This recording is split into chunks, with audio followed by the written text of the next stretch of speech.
Good noon class 10। बच्चों हम आपका चैप्टर कवर कर रहे थे कार्बन एंड इट्स कंपाउंड्स और हम इसमें कर रहे थे आपकी एक्सरसाइज एनसीईआरटी से।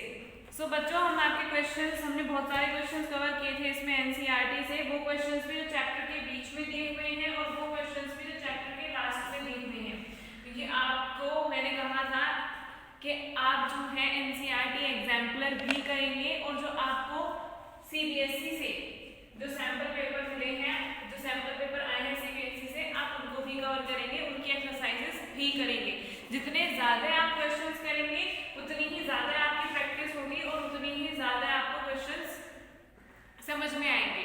सो आपका नेक्स्ट क्वेश्चन है बच्चों, explain the nature of the covalent bond using the bond formation in CH3Cl। आपको क्या बताना है? कोवैलेंट बॉन्ड का नेचर बताना है using the bond formation in CH3Cl। CH3Cl में जिस तरीके से बॉन्ड फॉर्म होता है कोवैलेंट बॉन्ड, उसका एग्जांपल लेके आपको नेचर बताना है कोवैलेंट बॉन्ड का। सो सबसे पहला है बच्चों, ध्यान से आपको पता है कि कार्बन जो होता है, कार्बन के पास कितने इलेक्ट्रॉन्स होते हैं? कार्बन का एटॉमिक नंबर होता है 6, इलेक्ट्रॉनिक कॉन्फ़िगरेशन 2 and 4। इसकी आउटर शेल में कितने इलेक्ट्रॉन्स होते हैं? इसकी आउटर शेल में 4 इलेक्ट्रॉन्स होते हैं। 4 इलेक्ट्रॉन्स होते हैं और इसको अपना ऑक्टेट कंप्लीट करने के लिए कितने और इलेक्ट्रॉन्स की नीड होती है बच्चों? इसे अपना ऑक्टेट कंप्लीट करने के लिए 4 मोर इलेक्ट्रॉन्स की नीड होती है। सो आपको पता है कि कार्बन जो होता है वो लेस इलेक्ट्रोनेगेटिव है, ये ना तो 4 इलेक्ट्रॉन्स को दे सकता है और ना ही 4 इलेक्ट्रॉन्स को ले सकता है। सो कार्बन क्या करता है? अपने इन 4 इलेक्ट्रॉन्स को अदर 4 इलेक्ट्रॉन्स के साथ, अदर एलिमेंट के एटम के 4 इलेक्ट्रॉन्स के साथ क्या करता है? शेयर करता है और अपना ऑक्टेट कंप्लीट करता है।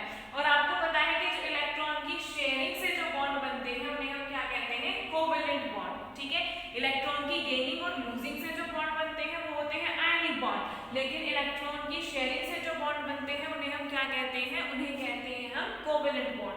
सो CH3Cl आपको पता है इसमें कार्बन कितने हाइड्रोजन है? 1, हाइड्रोजन का atomic number 1, electronic configuration 1, Cl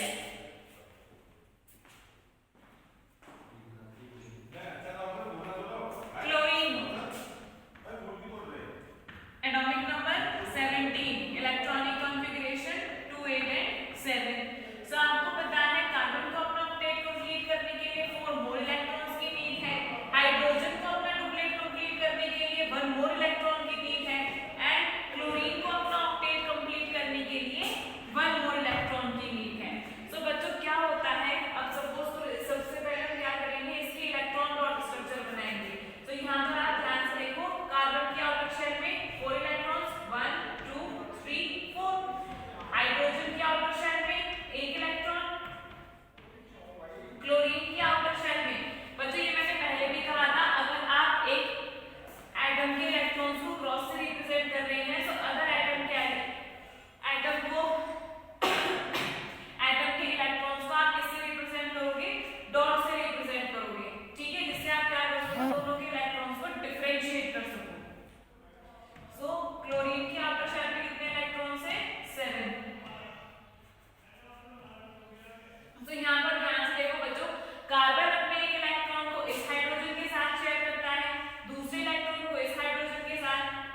अपने 4 इलेक्ट्रॉन्स को 4 अदर एलिमेंट के एटम के इलेक्ट्रॉन्स के साथ क्या किया है, शेयर किया है।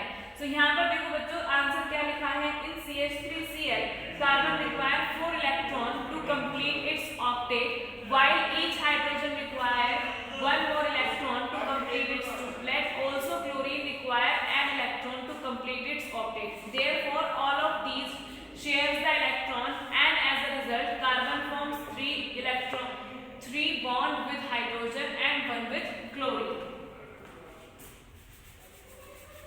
Carbon forms 3 bond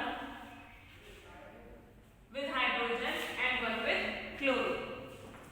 तो ये है बच्चों इसका आंसर। नेक्स्ट है draw the electron dot structures for, आपको इलेक्ट्रॉन डॉट स्ट्रक्चर्स ड्रॉ करनी है।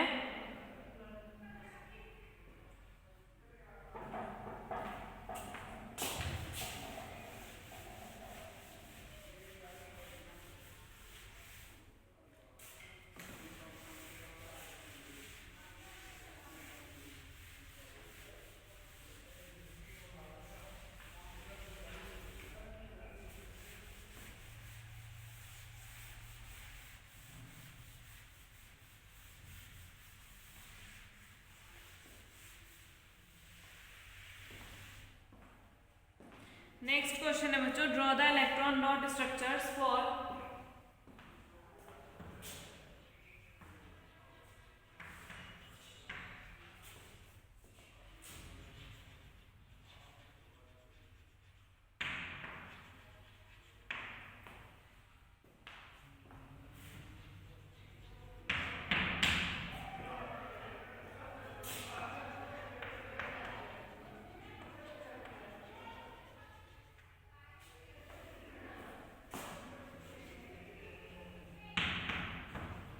आपको इलेक्ट्रॉन डॉट स्ट्रक्चर ड्रॉ करनी है।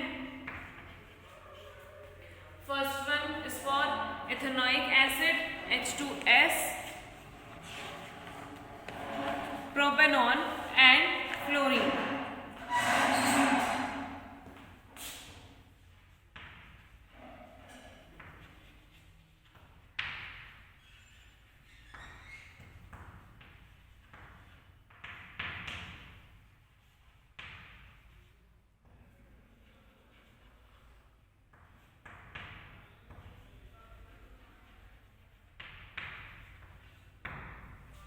इथेनोइक एसिड के लिए, H2S के लिए, प्रोपेनॉल के लिए एंड फ्लोरीन के लिए आपको क्या करनी है, इलेक्ट्रॉन डॉट स्ट्रक्चर्स को ड्रॉ करना है। तो सबसे पहले बच्चों इथेनोइक एसिड का फॉर्मूला C2H5OH, प्रोपेनॉल H2S तो आपको पता ही है क्या है, H2S हाइड्रोजन डाइसल्फाइड।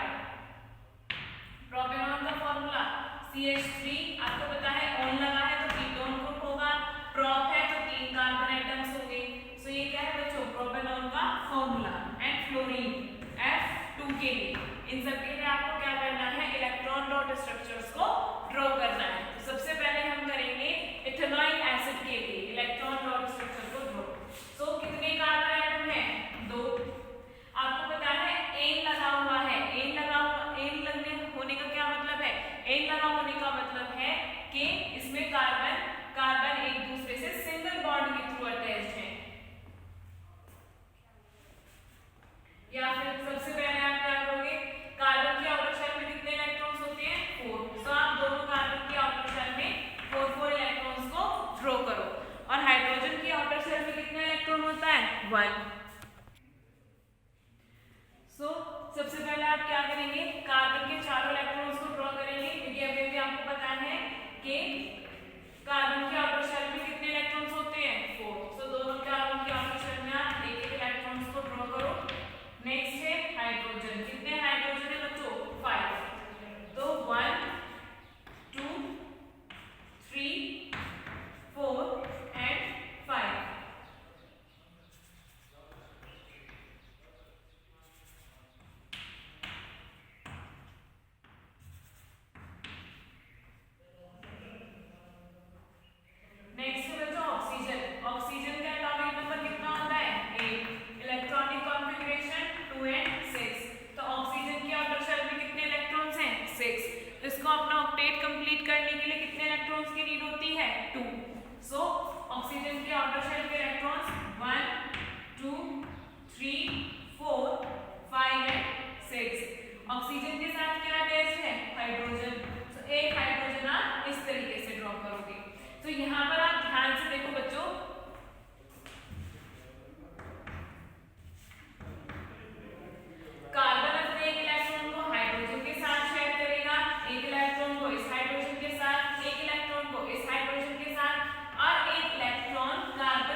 है बच्चों electron dot structure of ethanoic acid. Next is H2S।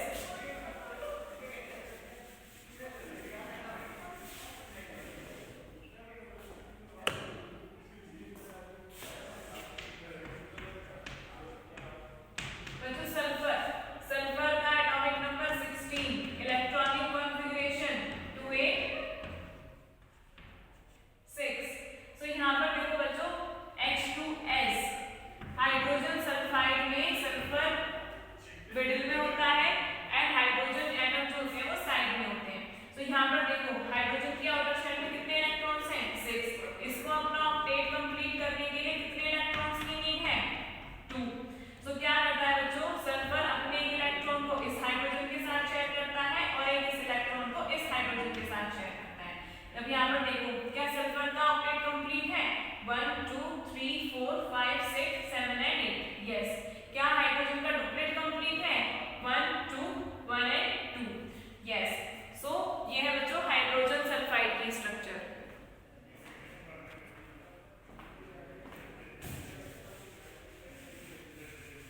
Next is propanol. क्या है बच्चों ये एसीटोन। प्रोपेनॉल का कॉमन नेम क्या है एसीटोन। सो यहाँ पर देखो कार्बन एंड कार्बन, कितने कार्बन है 3 कार्बन है। 3 कार्बन को आप ड्रॉ करोगे, सबकी आउटर शेल में कितने इलेक्ट्रॉन्स हैं 4 इलेक्ट्रॉन्स को ड्रॉ करना है आपको सबसे पहले। अब बच्चों मिडिल जो कार्बन है उससे क्या अटैच है ऑक्सीजन। ऑक्सीजन की आउटर शेल में कितने इलेक्ट्रॉन्स होते हैं 6। 1 2 3 4 5 एंड 6। नेक्स्ट इज इस वाले कार्बन से भी और इस वाले कार्बन से भी क्या क्या अटैच है दोनों कार्बन से हाइड्रोजन अटैच है। सो एक हाइड्रोजन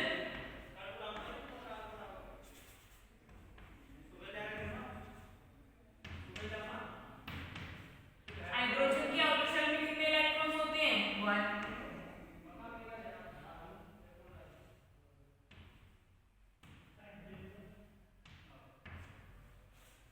तो बच्चों हाइड्रोजन की आउटर शेल में कितने इलेक्ट्रॉन्स हैं 1। सो यहाँ पर देखो बच्चों कार्बन जो होता है अपने एक इलेक्ट्रॉन को इस हाइड्रोजन के साथ शेयर करता है, एक इलेक्ट्रॉन को इस हाइड्रोजन के साथ, एक इलेक्ट्रॉन को इस हाइड्रोजन के साथ, और कार्बन अपने एक इलेक्ट्रॉन को दूसरे कार्बन के इलेक्ट्रॉन के साथ क्या करता है शेयर करता है।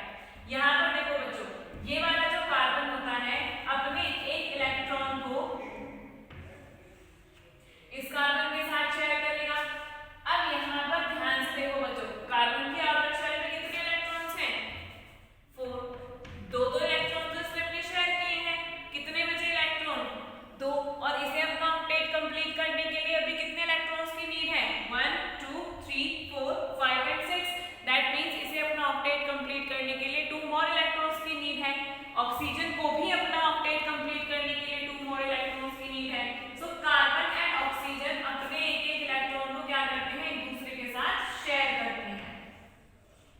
ध्यान से देखना बच्चों क्या होगा कि कार्बन और ऑक्सीजन अपना ऑक्टेट कंप्लीट करने के लिए अपने 2 इलेक्ट्रॉन्स को एक दूसरे के साथ क्या करते हैं शेयर करते हैं। तो यहाँ पर कार्बन के जो बाकी के बचे हुए 2 इलेक्ट्रॉन्स हैं कार्बन उन्हें ऑक्सीजन के साथ शेयर करता है।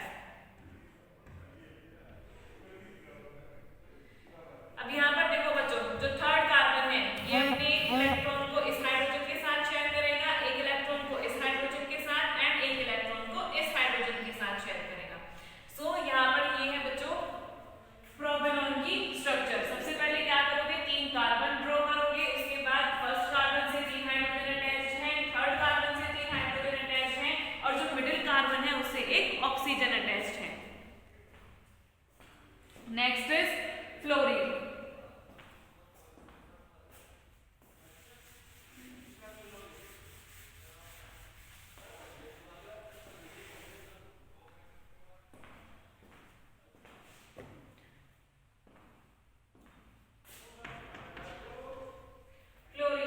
बच्चों फ्लोरीन का एटॉमिक नंबर क्या होता है 9, इलेक्ट्रॉनिक कॉन्फ़िगरेशन 2 and 7।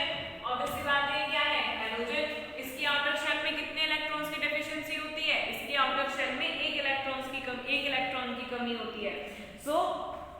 इसे अपना ऑक्टेट कंप्लीट करने के लिए कितने इलेक्ट्रॉन्स की नीड है? इसे अपना ऑक्टेट कंप्लीट करने के लिए 1 मोर इलेक्ट्रॉन की नीड है।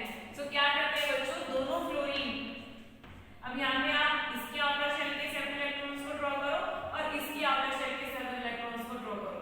सो क्या होगा, 1 2 3 4 5 6 एंड 7। यहाँ पर 1 2 3 4 5 6 एंड 7। सो बच्चों ये क्या करते हैं, दोनों फ्लोरीन अपने एक एक इलेक्ट्रॉन्स को एक दूसरे के साथ क्या करते हैं, शेयर करते हैं। सो अब यहाँ पर देखो, क्या फ्लोरीन का ऑक्टेट कंप्लीट है? 1 2 3 4 5 6 7 एंड 8 एंड इस फ्लोरीन का ऑक्टेट कंप्लीट है। क्या इस फ्लोरीन का ऑक्टेट कंप्लीट है? 1 2 3 4 5 6 7 एंड 8। यस, सो दोनों फ्लोरीन के ऑक्टेट कंप्लीट है। तो ये है बच्चों फ्लोरीन की स्ट्रक्चर। तो ये है था आपका नेक्स्ट क्वेश्चन। अब है आपका अगला question, what is a homologous series, explain with an example.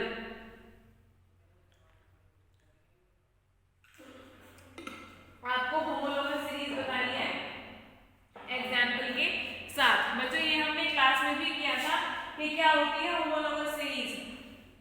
Homologous series होती है the compounds which have same general formula but different structural formula, they are called homologous compounds। यानी कि वे कंपाउंड जिनका general formula तो same होता है लेकिन structure formula क्या होता है, डिफरेंट होता है, उन्हें हम क्या कहते हैं, होमोलोगस सीरीज। और जो जिस सीरीज के जो कंपाउंड्स होते हैं किससे डिफर करते हैं, they are only differ by CH2 group. उसमें सिर्फ एक CH2 ग्रुप से इस सीरीज के दो कंपाउंड आपस में एक दूसरे से डिफर करते हैं। So next is what is a homologous series, explain with an example.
compounds और इस सीरीज को homologous series. So a homologous series is a series of carbon compounds. A homologous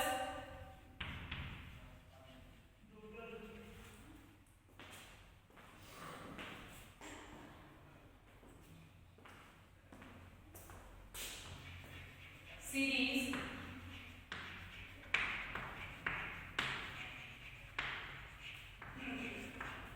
is a series of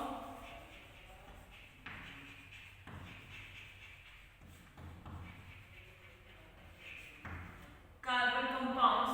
homologous series जो होती है carbon compounds की, वो series होती है that have different numbers of carbon atoms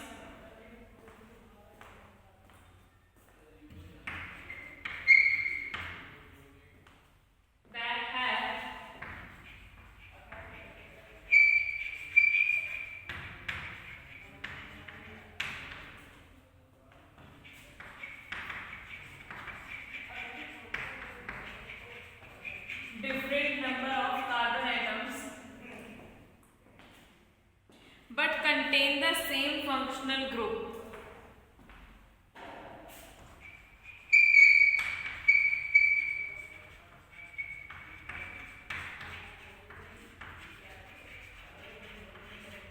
but contain same functional group.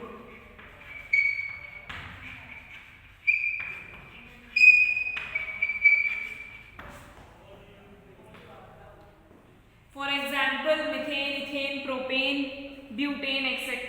are all the part of alkane homologous series. General formula बच्चों आपको पता है, जितने भी जैसे कि एल्केन है, एल्कीन है, एल्काइन है, इन सब का जनरल फॉर्मूला क्या होता है? सेम. एल्केन का जनरल फॉर्मूला क्या होता है? CnH2n + 2. एल्कीन का CnH2n. Alkyne CnH2n - 2. सो हम किसका एग्जाम्पल लेंगे? हम एग्जाम्पल लेंगे एल्केन सीरीज का.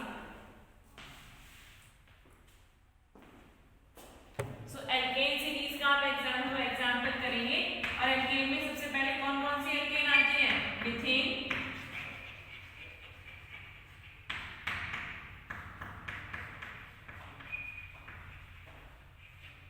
Ethane,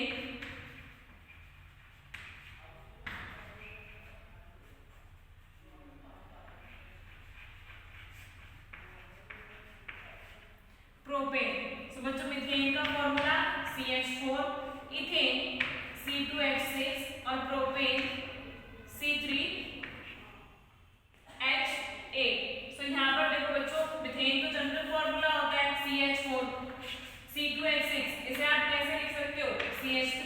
CH3, propane CH3, CH2, CH3.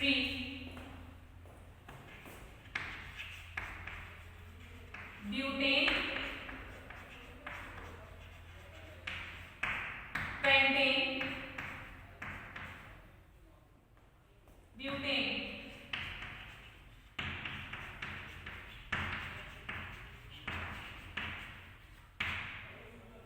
Pentane, CH3, CH2, CH2, CH2, CH3.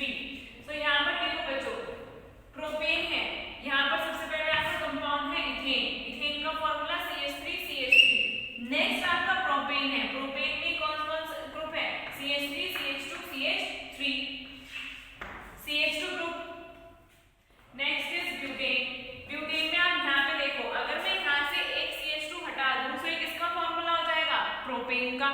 ठीक है. नेक्स्ट है पेंटेन. पेंटेन में कितने कार्बन है? 1 2 3 4 5. अगर मैं यहाँ से एक CH2 ग्रुप हटा दूं तो ये किसका फॉर्मूला हो जाएगा? ब्यूटेन का. सो बच्चों जो एक एल्केन सीरीज के कंपाउंड्स होते हैं उसमें दो कंपाउंड्स आपस में एक CH2 ग्रुप से डिफर करते हैं. और अगर मैं मास से देखूं तो आपको पता है कार्बन का मास कितना होता है? 12 और हाइड्रोजन का 2. सो 2 × 1 टोटल क्या आ गया? 14. तो आप मास से देखें तो जो होमोलोगस सीरीज के कंपाउंड्स होते हैं स्ट्रक्चर में एक दूसरे से CH2 ग्रुप से डिफर करते हैं और मास में 14 U से डिफर करते हैं. और बच्चों रही बात फॉर्मूला की, इन सबके जो फॉर्मूलाज होते हैं वो सब जनरल फॉर्मूला सेम होते हैं. बट जैसे कि देखो एल्केन सीरीज के हैं तो एल्केन का जनरल फॉर्मूला तो सबके लिए सेम ही होगा, CnH2n + 2. बट स्ट्रक्चर में क्या है? सबकी डिफरेंस है. सो जो होमोलोगस सीरीज के कंपाउंड्स होते हैं एक दूसरे से जनरल फॉर्मूला में सेम होते हैं बट स्ट्रक्चरल फॉर्मूला उनका क्या होता है? डिफरेंट.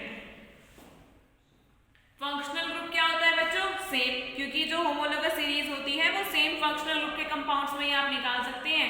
आप एल्केन का कंपैरिजन एल्कीन से नहीं कर सकते और एल्कीन का कंपैरिजन एल्काइन से नहीं कर सकते. जो होमोलोगस सीरीज है वो कैसे में निकलती है? उन कंपाउंड्स में निकलती है जिनमें फंक्शनल ग्रुप क्या होता है? सेम. नेक्स्ट क्वेश्चन है बच्चों आपका, how can ethanol and ethanoic acid B differentiated on the basis of their physical and chemical properties. ये बच्चों इथेनोइक एसिड की प्रॉपर्टी मैं आपको पहले भी करा चुकी थी. आपको पता है एसिड जो होते हैं वो मेटल कार्बोनेट्स और बाइकार्बोनेट से रिएक्ट करके क्या फॉर्म करते हैं? एसिड मेटल कार्बोनेट और बाइकार्बोनेट से रिएक्ट करके सॉल्ट फॉर्म करते हैं, कार्बन डाइऑक्साइड फॉर्म करते हैं और वाटर रिलीज करते हैं. ये एसिड की प्रॉपर्टी होती है, हम इसे पहले भी कर चुके हैं. नेक्स्ट है इथेनॉल को आप कैसे डिफरेंशिएट करोगे इथेनोइक एसिड से? क्योंकि अगर मैं आपको दो कंपाउंड्स दूं, ठीक है, तो आपको अगर उनके जनरल टेस्ट पता है तो जनरल टेस्ट से आप उनको डिफरेंशिएट कर सकते हैं। जैसे अभी आपने एसिड का किया कि एसिड जो होती है, एसिड क्या करते हैं, मेटल कार्बोनेट्स और बाइकार्बोनेट से रिएक्ट करके CO2 गैस रिलीज करते हैं। और अगर हम उस CO2 गैस को लाइम वाटर में पास आउट कराते हैं, तो जब आप उसे लाइम वाटर से पास आउट कराओगे तो क्या होगा कि वो लाइम वाटर को मिल्की टर्न कर देता है, उसका कलर कैसा हो जाता है, चेंज हो जाता है, लाइम वाटर मिल्की टर्न हो जाता है। तो इसका मतलब जितने भी एसिड होंगे टेस्ट देंगे, क्योंकि वो क्या करेंगे, मेटल कार्बोनेट और बाइकार्बोनेट से रिएक्ट करके CO2 गैस को रिलीज करेंगे। और जब हम उसे लाइम वाटर में पास आउट करेंगे तो वो क्या हो जाएगा, मिल्की टर्न हो जाएगा। दैट मीन्स एसिड कंफर्म है। नेक्स्ट है बच्चों एल्कोहल। इथेनॉल जो होता है वो रूम टेम्परेचर पर लिक्विड होता है जिसकी एक प्लीजेंट ऑडर होती है, जबकि इथेनोइक एसिड जो होता है, इथेनोइक एसिड होता है बच्चों CH3COOH, CH3COOH जिसे आप कहते हो एसिटिक एसिड। एसिटिक एसिड को हम क्या कहते हैं, सिरका भी कहते हैं। तो इसकी जो स्मेल होती है वो कैसी होती है, विनेगर लाइक स्मेल होती है। मेल्टिंग पॉइंट जो होता है वो इथेनोइक एसिड का 17 डिग्री सेल्सियस होता है, जो क्या होता है, रूम टेम्परेचर से भी कम है। सो ये जो बच्चों इथेनोइक एसिड जो होता है, दैट मीन्स विनेगर जो होता है वो विंटर में क्या हो जाता है, फ्रीज हो जाता है, जम जाता है। तो ये है बच्चों टेस्ट है इथेनॉल और इथेनोइक एसिड के लिए। तो बच्चों आगे के नेक्स्ट क्वेश्चंस हम आपके नेक्स्ट क्लास में कवर करेंगे। तब तक आपको जितने भी क्वेश्चन कराए गए हैं उन सब क्वेश्चन को आप जरूर करेंगे। इन सबको आपकी एनसीईआरटी में जितने भी क्वेश्चन दिए गए हैं, एनसीईआरटी के सारे क्वेश्चंस को आप रिपीट करोगे। एनसीईआरटी के जितने भी क्वेश्चन आपके कराए गए हैं, चाहे वो इसका चैप्टर के हो कार्बन एंड इट्स कंपाउंड के, या फिर नेक्स्ट चैप्टर के हो periodic classification of elements. Next है जितने भी आपके एनसीईआरटी एग्जाम्पलर है, एनसीईआरटी एग्जाम्पलर में जितने भी आपको क्वेश्चन दिए हुए हैं वो एनसीईआरटी एग्जाम्पलर के क्वेश्चन आप जरूर करोगे। और सीबीएसई की साइट से जो आपको सैंपल पेपर मिले हैं वो सैंपल पेपर के क्वेश्चन भी आप जरूर कवर करेंगे। जितनी ज्यादा आप क्वेश्चन की प्रैक्टिस करोगे उतना ही ज्यादा आपको क्लियर होगा, कॉन्सेप्ट सारे क्लियर होंगे।